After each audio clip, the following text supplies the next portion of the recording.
A phone call comes in. The voice sounds friendly. They know your name. They say there is a problem with your bank account or your computer. They sound calm, helpful, even caring. But a few minutes later, something feels wrong. The money is gone. This is happening to many older adults today, and most of them never expected it. As we get older, we usually become wiser about many things in life. We have seen more, experienced more, and learned from years of living. But the world has changed quickly. Scammers today do not knock on your door. They come through phones, text messages, emails, and even social media. Many people over 60 are being targeted because scammers believe they are more trusting, more polite, and sometimes less familiar with new technology. And the truth is, these scams are becoming very clever. Let's talk about some of the most common scams older adults are facing right now, and how to spot them before it's too late. One of the most common scams starts with a simple phone call. The person says they are from your bank, the government, or even a well-known company. They may say there is suspicious activity on your account or a problem that must be fixed right away. They sound professional. They speak clearly. Sometimes they even know your address or other personal details. But here is the trick. They try to rush you. They tell you that you must act quickly or something bad will happen. They may ask for your bank details, passwords, or a code sent to your phone. A safe habit is simple. If someone calls asking for personal or financial information, hang up. Then call the company yourself using the number printed on your card or bill.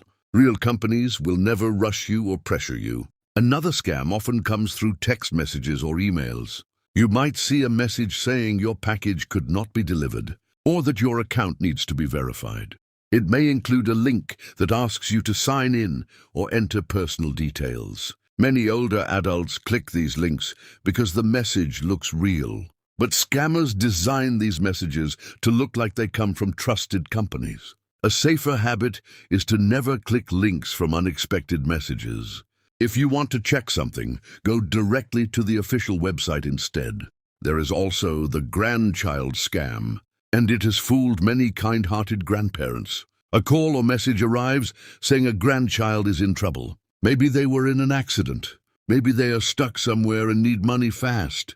The voice may even sound emotional or scared. In that moment, many people act quickly because they want to help someone they love. But the safest thing to do is pause. Take a breath, call another family member or the grandchild directly before sending any money. Now here is one scam that many people ignore at first, but it has become very common.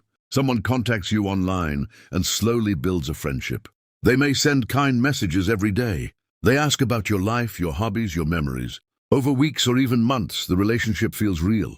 Then one day they say they need help. Maybe for travel, a medical bill, or an emergency. This is often called a romance or friendship scam, and it has cost many older adults large amounts of money. The most important rule is simple. Never send money to someone you have only met online, no matter how kind or convincing they seem. There is one more scam that surprises many people.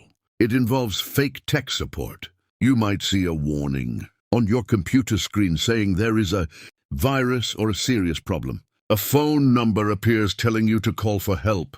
When you call, the person claims they can fix the issue, but they ask for remote access to your computer or request payment. Once they gain access, they may steal information or install harmful software. If something like this happens, the safest step is to close the window or restart the computer. Do not call the number shown on the screen. The most dangerous part about these scams is not that people are careless. It's that scammers are very patient and very convincing. They study how people think. They use fear, urgency, kindness, and trust.